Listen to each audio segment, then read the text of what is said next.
Jesus says a couple of different things in the scripture that might seem to contradict one another. On the one hand, in our gospel for today, he says that we should deny ourselves and take up our crosses. On the other hand, he suggests also in the gospel, in another place, that we should love ourselves when he says to love our neighbors as we love ourselves. Well, which is it, Jesus? Do we love ourselves or do we deny ourselves?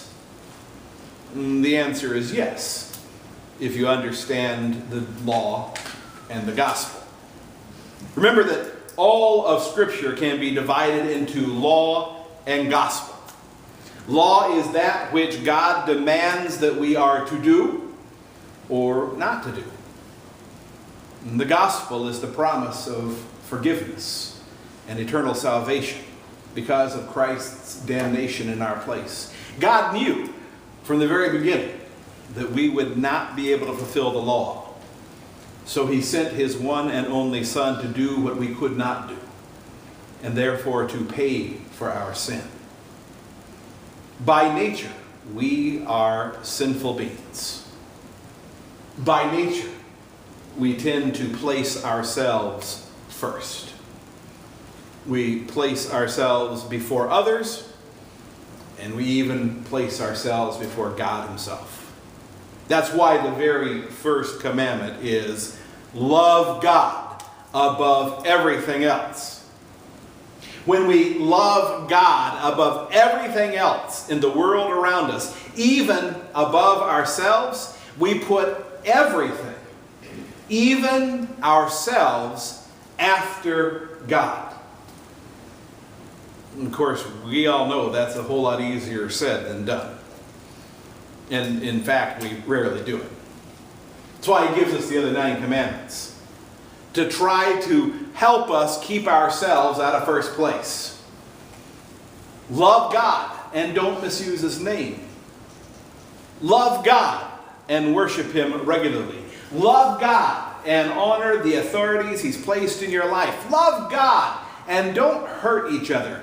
Love God and use sexuality in the confines of marriage. Love God and do not take what is not given to you. Love God and don't lie about each other. Love God and don't covet that which he has not given to you but to others.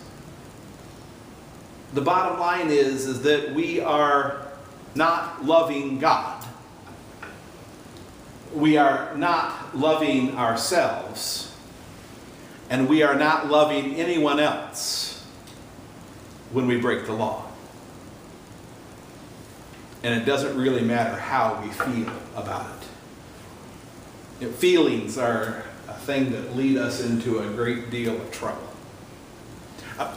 I know what God says, but I just don't feel that I'm paid enough, so it's probably okay for me to steal from my employer. Or, I know that God says to honor authority, but I just feel that certain people are not worthy of any kind of honor, no matter who they are. We could go on and on. We hear it all the time. We sometimes hear it coming out of our own mouths. Never trust a feeling. God is not subjective. He is always objective. A feeling is subjective.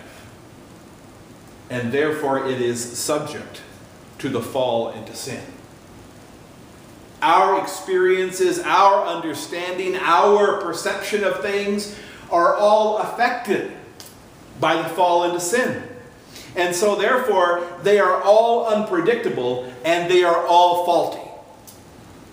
That's why Jesus calls us in the gospel today to deny ourselves. That is, he calls us to deny our sinful nature and do what God objectively tells us to do, regardless of how we may or may not feel about it. When we trust in God and not ourselves, we will always be right. In fact, the only time on this earth that I am certain that I am 100% right is when I'm repeating something God has already said. And sometimes I can really get under people's skin because they don't like that. They want to be able to have their feelings be equal with what God says. Many a time in my life I have been called arrogant and pompous and worse because I have said I know I'm right. But if you know me, you know the only time I say that is when I'm repeating what God has already said. Because that's the only time I know I'm right. Only then will I dig in and hold the line,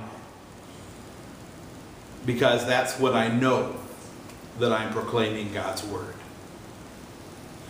Things I feel, that might change within the hour.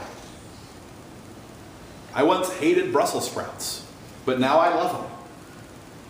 I once dearly loved Janet Schumacher in 6th grade. Now I wouldn't know her if I saw her on the street. Feelings are unreliable. And when we cave into our feelings, we're often caving into our sinful nature. And that's when God calls us to deny ourselves, to deny our sinful nature. And in fact, be loving and to be godly. We see it worked out for us today in the gospel. Peter was afraid. He was afraid he was going to lose his friend and his teacher to death, and death on a cross. He had a great deal of fear of that loss. And because he was so wrapped up in the fear of that loss, he was denying the teachings of Christ. What seemed like a loving word from a friend was in fact playing right into Satan's hands. See, Satan did not want Christ to die on the cross. Satan was right in league with Peter here. He didn't want that to happen. He didn't want him to rise again. He wasn't certain, because Satan doesn't know what's going to happen any more than you and I do. He wasn't certain that this plan would work to save all mankind, but he knew how powerful God is, and he just didn't want to risk it. He would much rather for Christ to sin by denying his Father, by not doing the work that God demanded, and thus undo the plan for salvation, and at least that would have given Satan a fighting chance.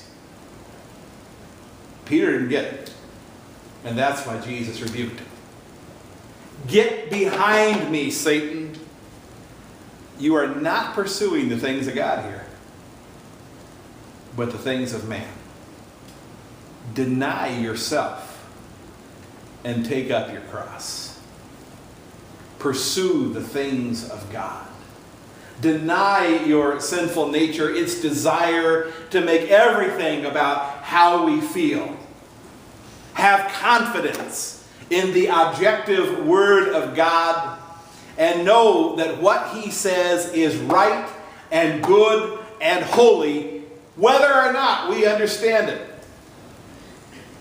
Self-denial is difficult. All things holy are difficult. Stand with God. Stand with God. And know that beyond a shadow of a doubt, you are right. Because He is righteous.